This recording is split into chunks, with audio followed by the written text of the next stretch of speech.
Hey guys, it's Cal here from KR Sabers. This is one of my builds that I finished recently.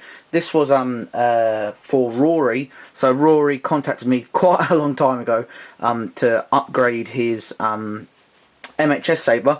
I think it was originally installed by JQ Sabers, so Darren of JQ Sabers, and it was a stunt setup from what Rory told me. But Rory was looking for something with colour changing and a full sort of sound upgrade. So the hilt came in this sort of finish. So it was, weathered with black powder coated accents. It was a really nice design. I really like it. It's quite short, but it's a really cool sort of like Shoto hilt. Rory said that he wanted a colour changing saber. So this one, it has been wired with a Petit Crouton version 4. And with the PC version 4, it's been wired for pseudo colour mixing, so there's no colour extender which regulates the current of the other dies, but instead you can do pseudo colour mixing. However, this is a single cell hack. I didn't want to use a 18350 7.4 volt battery because it has about 800 milliamps, whereas 18650 can provide about 3400 milliamps. So in terms of runtime, it runs a lot longer than 7.4 volt battery, and it's still very bright.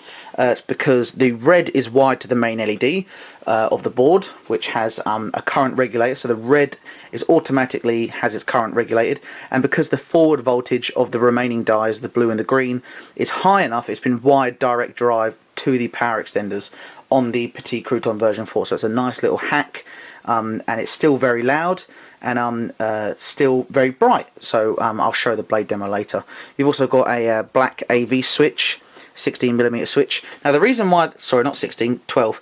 Now the reason why this saber took a while to complete is because when I was drilling through to do the AUX switch, which is here, when I was drilling through to do the AUX switch, it wasn't perfectly marked up. So there was already the 12mm hole, and then I wanted to do the AUX switch 180 degrees opposite to it, but when I did it was in between the ridges and not actually on the ridge, so it was a bit uneven, and I'm a bit OCD about stuff like that. So I was trying to source the MHS Gear Pod, which turns out to be an extremely popular part, obviously because it resembles the grenade section of Obi-Wan hilt. Nevertheless, I looked one day and ended up getting two, so I had them powder coated really quickly, and I began with the install. So you've got the 12mm activation switch here, and then I machined a switch hat and designed a 3D printed switch holder, which I printed on my 3D printer to hold a tactile switch, which is underneath here, and then I machined an aluminium switch hat, so you can hear that nice feedback,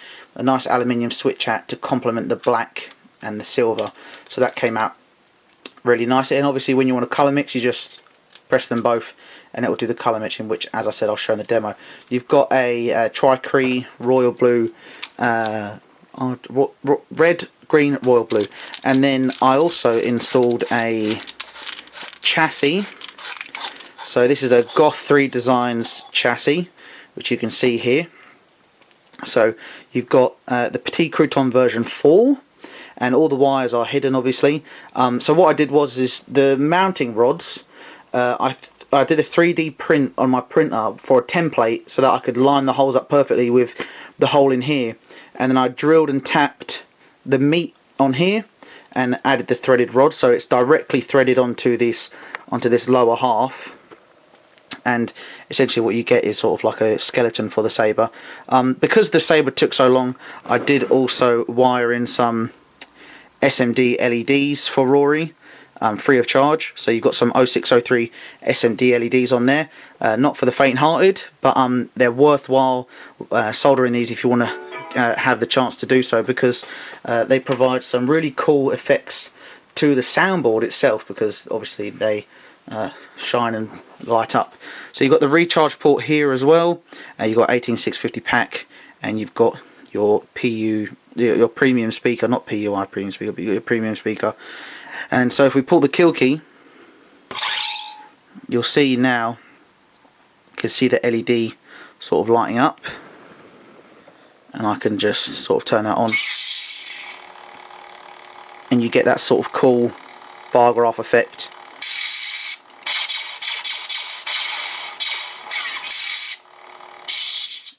And then if you hold it down, it changes onto the next sound font,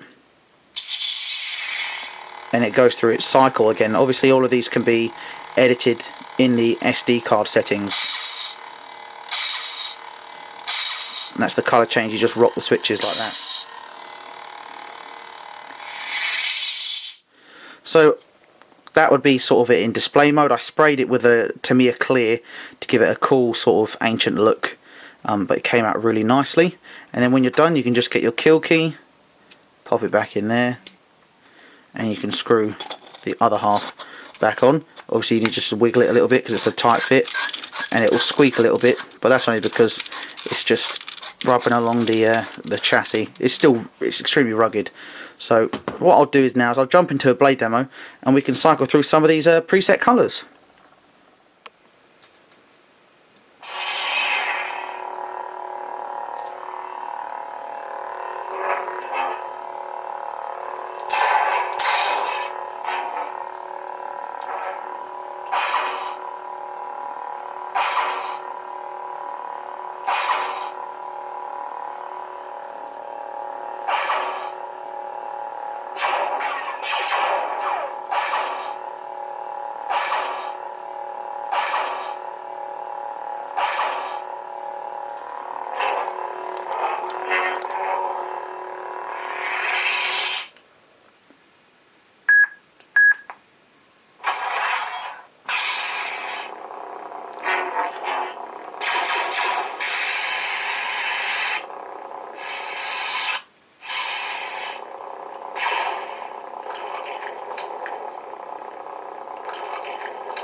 The blade demo there, guys. Rory, I'll get all my emails sent to you about this being finished now, and get this shipped out to you ASAP. So as always, guys, thanks very much for watching. If you go ahead and subscribe, you can see all of my other videos that I'm doing on different projects. Go have a look at my Facebook page. It's sort of what I keep up to date the most, and I will catch you on the next video.